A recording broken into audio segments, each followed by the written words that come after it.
Hello বন্ধুরা, তোমরা সবাই কেমন আছো?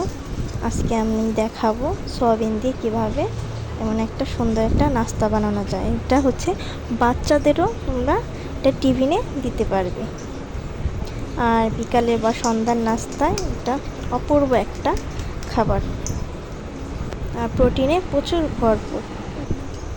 দেখো, আমি এটাকে গরম জলে ভিজিয়ে নেব। গরম জলে ভিজালে এটা খুব নরম হয়। এখন আমি এটাকে জল দিয়ে সিদ্ধ করে নেব। ঢাকা দিয়ে দিলাম।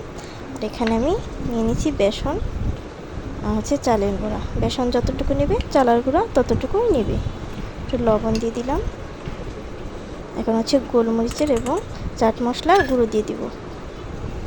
এখন একটু দিব হিং। হিংটা দিলে খেতে খুব ভালো লাগবে।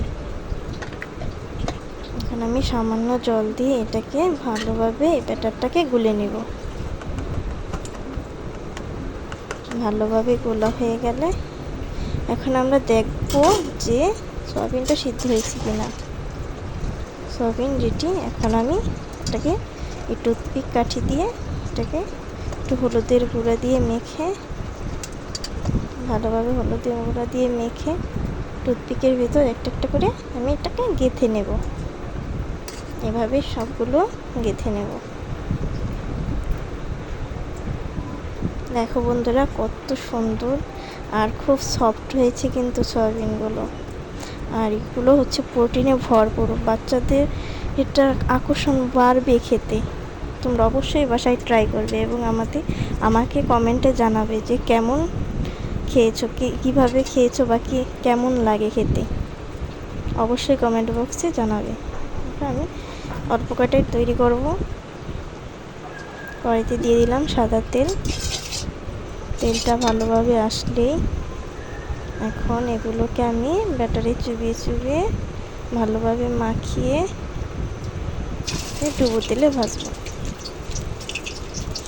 আর সবচেয়ে ভালো কি জানো, এটাতে বেশি তেল টানে না, এর জন্য আমার খুব ভালো লাগে। কিছু সয়াবিন ছিল, এগুলো এমনি দিয়ে দিলাম। এমনিও ভাজা খেতে খুব ভালো লাগে, ভাতের সাথে খেতে।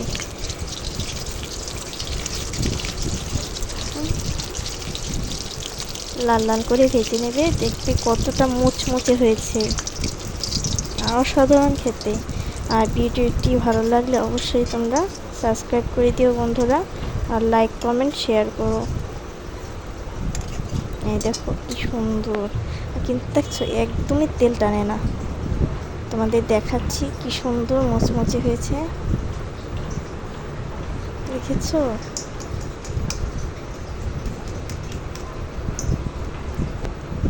এটা কিন্তু ছোট থেকে বড় সবাই খেতে পারে।